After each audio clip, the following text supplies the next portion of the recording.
प्रधानमंत्री अनुसार देश की नवी राष्ट्रीय शिक्षा नीति के लागू होने नाल रिसर्च कल्चर नूं मिलेगा उत्साह। देश कोरोना के खिलाफ मजबूती नाल लड़ रहा है।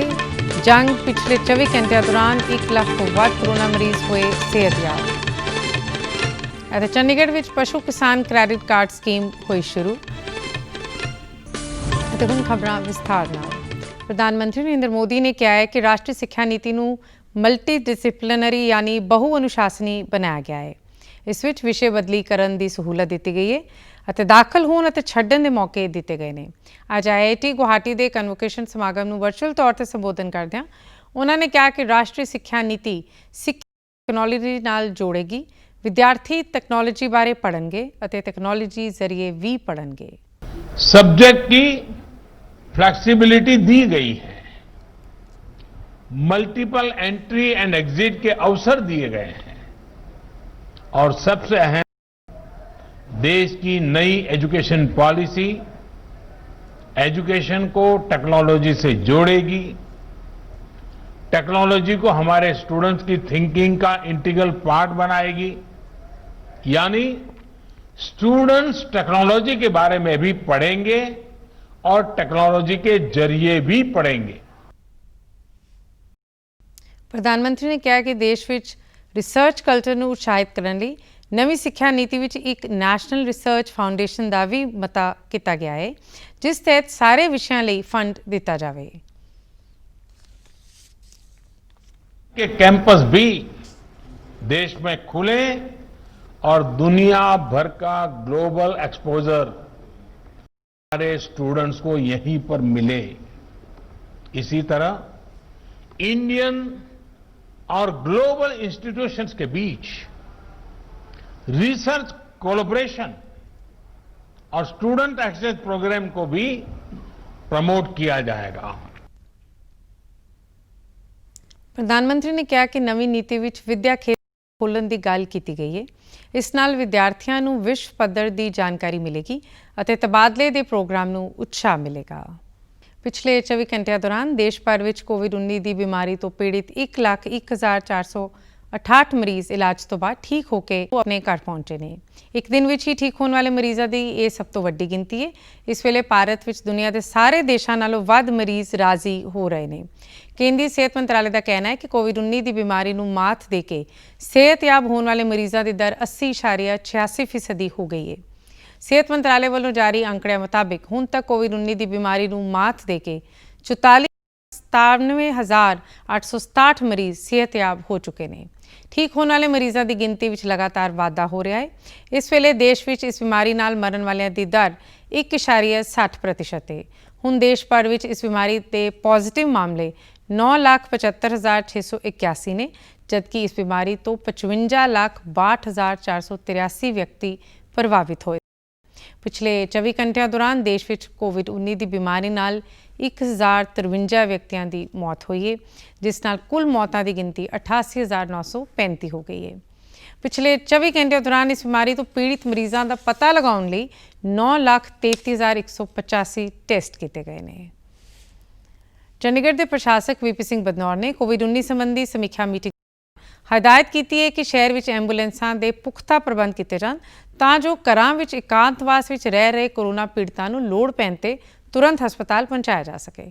श्री बदनौर ने सेहत सेवावां के डायरैक्टर नूं यह हदायत करदिआं सेहत विभाग के खास सकत्तर नूं हुक्म दिते ने कि शहर दीआं तिन्ने मैडिकल संस्थावां ते ट्राई-सिटी दीआं होर संस्थावां विच तालमेल स्थापित किया जाए। घरां विच एकांतवास विच रह रहे कोरोना पीड़ितां नूं लोड़ मुताबिक डायलिसिस की सहूलत भी दी जा सके। मीटिंग दौरान सेहत सेवावां के डायरैक्टर ने जानकारी दी कि शहर में 65,825 लोगों वालों कौमी सेहत मिशन तहत डिजिटल हैल्थ कार्ड वास्ते रजिस्टर किया गया है। इस तो इलावा बच्चों की सेहत जांच लिए खास मुहिम शुरू की गई है तो 65,794 जांच का टीचा मिथ्या गया है, जिस तहत 34,288 बच्चों की जांच हो चुकी है। मैडिकल टीमां वालों घर घर जाके टीकाकरण की मुहिम तहत किसी विच कोविड-19 के लक्षणों का पता लगाने बारे भी जांच जारी है। डिप्टी कमिश्नर वालों जानकारी सांझी की गई है कि शहर में 5 लाख लोगों ने आरोग्य सेतु ऐप डाउनलोड कर ली है। PGI के डायरैक्टर ने दस्सिया है कि PGI विच कोरोना वास्ते 400 होर बैडां की व्यवस्था की गई है। उन्होंने PGI वालों किए जा रहे कोरोना टैस्टां आदि की विस्तार जानकारी भी मीटिंग दौरान साझी की। श्री बदनौर ने सिक्ख्या ਸਕੱਤਰ ਨੂੰ ਹੁਕਮ ਦਿੱਤੇ ਨੇ ਕਿ 9ਵੀਂ ਅਤੇ 10ਵੀਂ ਜਮਾਤ ਦੇ ਵਿਦਿਆਰਥੀਆਂ ਲਈ ਸਕੂਲ ਖੋਲ੍ਹਣ ਬਾਰੇ ਭਾਰਤ ਸਰਕਾਰ ਦੀਆਂ ਕੋਵਿਡ-19 ਸੰਬੰਧੀ ਜਾਰੀ ਹਦਾਇਤਾਂ ਦੀ ਸਖਤੀ ਨਾਲ ਪਾਲਣਾ ਕੀਤੀ ਜਾਵੇ ਅਤੇ ਉਹਨਾਂ ਨੇ ਅਧਿਆਪਕਾਂ ਨੂੰ ਨਿਯਮਿਤ ਤੌਰ ਤੇ ਆਪਣੀ ਕੋਰੋਨਾ ਦੀ ਕਰਾਉਣ ਦੀ ਵੀ ਹਦਾਇਤ ਕੀਤੀ ਹੈ। ਚੰਡੀਗੜ੍ਹ ਵਿੱਚ ਵੀ ਕੱਲ 9ਵੀਂ ਤੋਂ 12ਵੀਂ ਜਮਾਤ ਤੱਕ ਦੇ ਵਿਦਿਆਰਥੀਆਂ ਵਾਸਤੇ ਉਹਨਾਂ ਦੇ ਪੜ੍ਹਾਈ ਸੰਬੰਧੀ ਸ਼ੰਕੇ ਦੂਰ ਕਰਨ ਦੇ ਮੰਤਵ ਨਾਲ ਕੇਂਦਰ ਸਰਕਾਰ ਦੀਆਂ ਹਦਾਇਤਾਂ ਮੁਤਾਬਿਕ ਸਰਕਾਰੀ ਸਕੂਲ ਖੁੱਲ੍ਹ ਗਏ ਨੇ। ਵਿਦਿਆਰਥੀਆਂ ਨੂੰ 2-2 ਘੰਟਿਆਂ ਦੇ ਸੈਸ਼ਨਾਂ ਵਿੱਚ ਸਕੂਲ ਸੱਦਿਆ ਗਿਆ ਅਤੇ ਦੋਵੇਂ ਸੈਸ਼ਨਾਂ ਵਿਚਕਾਰ 1.5 ਘੰਟੇ ਦਾ ਫਰਕ ਰੱਖਿਆ ਗਿਆ ਹੈ। ਅਧਿਆਪਕ ਵੀ 50% ਹੀ ਆਏ। ਸਿੱਖਿਆ ਸਕੱਤਰ SS ਗਿੱਲ ਅਤੇ ਸਕੂਲ ਸਿੱਖਿਆ ਦੇ ਡਾਇਰੈਕਟਰ ਰਾਕੇਸ਼ ਕੁਮਾਰ ਪੋਪਲੀ ਵੱਲੋਂ ਸਕੂਲਾਂ ਦਾ ਦੌਰਾ ਕੀਤਾ ਗਿਆ। ਵਿਭਾਗ ਵੱਲੋਂ ਸਕੂਲਾਂ ਵਿੱਚ ਕੋਵਿਡ-19 ਬਾਰੇ ਜਾਰੀ ਹਦਾਇਤਾਂ ਦੀ ਪਾਲਣਾ ਦੀ ਜਾਂਚ ਸੰਬੰਧੀ 7 ਟੀਮਾਂ ਬਣਾਈਆਂ ਗਈਆਂ ਨੇ ਜੋ ਕੋਰੋਨਾ ਤੋਂ ਬਚਣ ਸੰਬੰਧੀ ਸਕੂਲਾਂ ਦੇ ਇੰਤਜ਼ਾਮ ਦਾ ਜਾਇਜ਼ਾ ਲੈਣਗੀਆਂ। ਕੋਰੋਨਾ ਤੋਂ ਬਚਾਅ ਵਾਸਤੇ ਸਕੂਲਾਂ ਵਿੱਚ ਸੈਨੀਟਾਈਜ਼ੇਸ਼ਨ, ਦਾਖਲਾ ਗੇਟ ਤੇ ਵਿਦਿਆਰਥੀਆਂ ਦੀ ਥਰਮਲ ਸਕਰੀਨਿੰਗ, ਵਿਦਿਆਰਥੀਆਂ ਦੇ ਮਿੱਥੀ ਦੂਰੀ ਰੱਖ ਕੇ ਬੈਠਣ ਦਾ ਪ੍ਰਬੰਧ, टाइम टेबल, मास्क पहनना आदि बारे विशेष ध्यान रखना लाजमी किया गया है। विभाग वालों शहर के स्कूलों में विद्यार्थियों को 3 पड़ावां विच बुलाउण दा फैसला किया गया है। पहले पड़ाव 10वीं और 12वीं के बोर्ड जमातां के विद्यार्थी आउणगे। दूजे पड़ाव तहत 11वीं जमात के विद्यार्थी सद्दे जाणगे और तीजे पड़ाव तहत 9वीं के विद्यार्थी आउणगे। विभाग के अधिकारियों वालों कीते दौरे दौरान स्कूलों में सैनिटाइजेशन आदि के प्रबंध की जांच की गई है।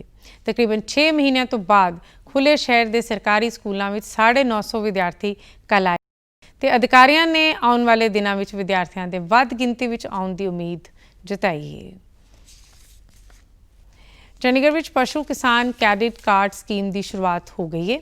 पशु पालक किसानों को आत्मनिर्भर बनाने लई भारत सरकार की इस स्कीम तहत 25 पशु पालकों को कल पहली बार कार्ड वंडे गए। रिजर्व बैंक ऑफ इंडिया ने किसान क्रेडिट कार्ड सहूलतों का घेरा पशु पालन खेतर तक वधाया है, जिस तहत शहर में चंडीगढ़ पशु पालन महकमे वालों 527 पशु पालकों की चोन की गई है जिन्हों ने इस स्कीम वास्ते अपलाई किया सी अते 208 केस नूं मंजूर किया गया है। यूटी पशु पालन विभाग के सकत्तर संजय चाह वालों मलोआ और खुड्डा लाहौरा में इस स्कीम को लागू करदे 25 पशु पालकों को कार्ड वंडे। विभाग के अधिकारियों वालों पशु पालकों को इस दे लाभ बारे जानकारी साझी की गई। इस कार्ड राही गऊ लई 44,000 रुपए और मझ लई 61,000 रुपए का कर्जा लिया जा सकता है जो 4% व्याज उत्ते मिलेगा। पशु किसान क्रेडिट कार्ड राही कोई भी पशु पालका बिना सिक्योरिटी तो 1,60,000 रुपए तक का कर्जा ले सकते हैं। संजय चाह ने कहा है कि इस महामारी समय ये स्कीम पशु पालक किसानों वास्ते लाहेवंद है। नैशनल बैंक चंडीगढ़ का मोहरी बैंक है।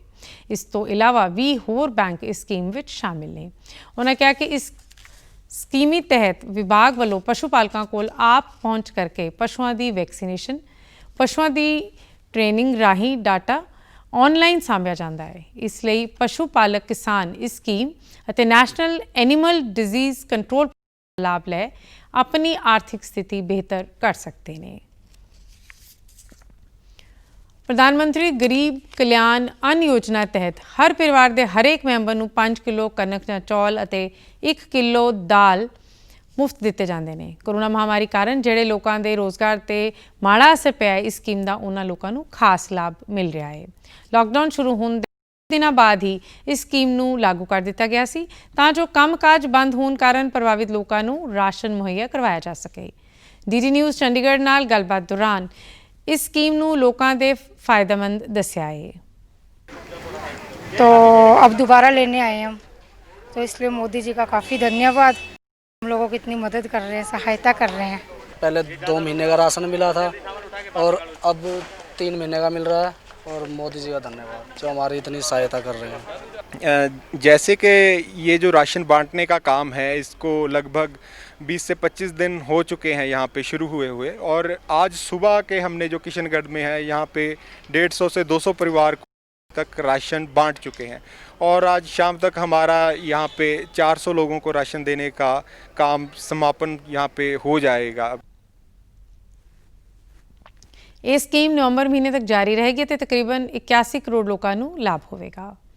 हरियाणा के सेहत विभाग ने उच्च जोखिम वाले इलाकों में पल्स पोलियो मुहिम के पहले दौर की शुरुआत कर दी है जिस 13 ਜ਼ਿਲ੍ਹਿਆਂ ਦੇ ਕੰਟੇਨਮੈਂਟ ਇਲਾਕਿਆਂ ਨੂੰ ਸ਼ਾਮਿਲ ਕੀਤਾ ਗਿਆ ਹੈ।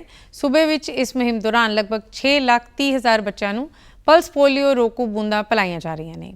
ਸਿਹਤ ਵਿਭਾਗ ਦੇ ਇੱਕ ਬੁਲਾਰੇ ਨੇ ਜਾਣਕਾਰੀ ਦਿੱਤੀ ਹੈ ਕਿ ਕੱਲ ਪਹਿਲੇ ਦਿਨ 3,74,000 ਬੱਚਿਆਂ ਨੂੰ ਪੋਲੀਓ ਰੋਕੂ ਦਵਾਈ ਦਿੱਤੀ ਗਈ। ਅੱਜ ਵੀ ਇਹ ਮੁਹਿੰਮ ਜਾਰੀ ਹੈ। ਇਸ ਕੰਮ ਲਈ 4,000 ਸਿਹਤ ਟੀਮਾਂ ਨੇ ਤੈਨਾਤ ਕੀਤਾ ਗਿਆ ਹੈ। ਸਾਰੀਆਂ ਥਾਵਾਂ ਤੇ ਕੋਵਿਡ ਮਹਾਮਾਰੀ ਸਾਰੀਆਂ ਸਾਵਧਾਨੀਆਂ ਅਪਣਾ ਕੇ ਕੰਮ ਕੀਤਾ ਜਾ ਰਿਹਾ ਹੈ।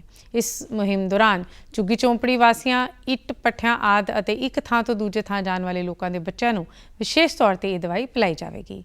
ਬੂੰਦਾਂ ਪਿਲਾਉਣ ਦਾ ਅਗਲਾ ਪ੍ਰੋਗਰਾਮ ਇਸ ਸਾਲ 1 ਨਵੰਬਰ ਤੋਂ ਸ਼ੁਰੂ ਕੀਤਾ ਜਾਵੇਗਾ। ਤੇ ਹੁਣ ਖਬਰਾਂ ਫਟਾਫਟ। ਪ੍ਰਧਾਨ ਮੰਤਰੀ ਕੱਲ੍ਹ ਨੂੰ ਪੰਜਾਬ ਸਮੇਤ ਦੇਸ਼ ਦੇ 7 ਰਾਜਾਂ ਦੇ ਮੁੱਖ ਮੰਤਰੀਆਂ ਅਤੇ ਸਿਹਤ ਮੰਤਰੀਆਂ ਨਾਲ ਕੋਵਿਡ ਦੀ ਸਥਿਤੀ ਬਾਰੇ ਕਰਨਗੇ ਸਮੀਖਿਆ ਮੀਟਿੰਗ। ਅਤੇ ਤੁਸੀਂ ਸਾਡੇ ਸਮਾਚਾਰ YouTube channel DD news Chandigarh, Facebook DD news Chandigarh ਅਤੇ Twitter handle DD news CHD ਤੇ ਵੀ ਦੇਖ ਸਕਦੇ ਹੋ। ਇਸ ਦੇ ਨਾਲ ਹੀ ਖਬਰਾਂ ਦਾ ਬੁਲੇਟਿਨ ਖਤਮ ਹੁੰਦਾ ਹੈ। ਆਗਿਆ ਦਿਓ। ਨਮਸਕਾਰ।